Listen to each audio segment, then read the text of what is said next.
কিছু কিছু সম্পর্ক ছিন্ন হয়ে যাওয়াই ভালো। বুক চিরে গেলেও সম্পর্ক যদি কমফোর্ট না দেয়, তাহলে মায়ার টানে পড়ে থাকা উচিত নয়। যেই দরজা তোমায় বারবার ক্ষতবিক্ষত করে, সেই দরজা খিল দিতে শিখো। হোক বাইরের দৃশ্য খুব সুন্দর, কিংবা হোক বাইরের মানুষগুলো একেবারে মনের মতো পরিপাটি, কিংবা কাছের, তাতে কি? কিছু ভালো ভালোর জন্য ছেড়ে আসা উচিত। কারোর জন্য মনের দুঃখ পুষে রেখে নিজে প্রতিনিয়ত কষ্ট পাওয়ার মানেই হয় না। তুমি যার জন্য দুঃখ পাচ্ছ, খোঁজ নিয়ে দেখো সে অন্য কাউকে নিয়ে দিব্যি ভালো আছে। কিছু রাস্তা তোমাকে একাই যেতে হবে।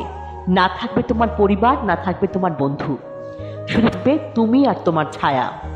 মানুষের পতন সেই সময় থেকেই শুরু হয়ে যায়, যখন নিজের আপন মানুষগুলোকে হারানোর জন্য পর মানুষের পরামর্শ নেয়। মানুষ ঠকায়েন না, মানুষ বাঁচেই বা কয়দিন। মানুষের বদদোয়া মানুষকে ভালো থাকতে দেয় না। কত কিছু ভুলে যাওয়া যায়, সকালে চায়ের চিনি, রাতে ঔষধ, মোবাইলের পাসওয়ার্ড, কত কিছুই ভুলে যাই। শুধু ভুলে যাওয়ার একটা বাহানা নেই বলে তোমাকে ভুলে যেতে পারি না।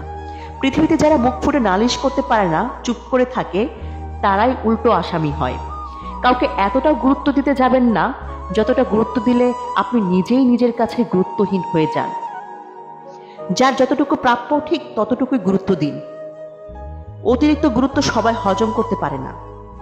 দেখা যায় অতিরিক্ত গুরুত্ব পেলে মানুষ অনেক সময় সঠিক ব্যবহার করতে পারে না।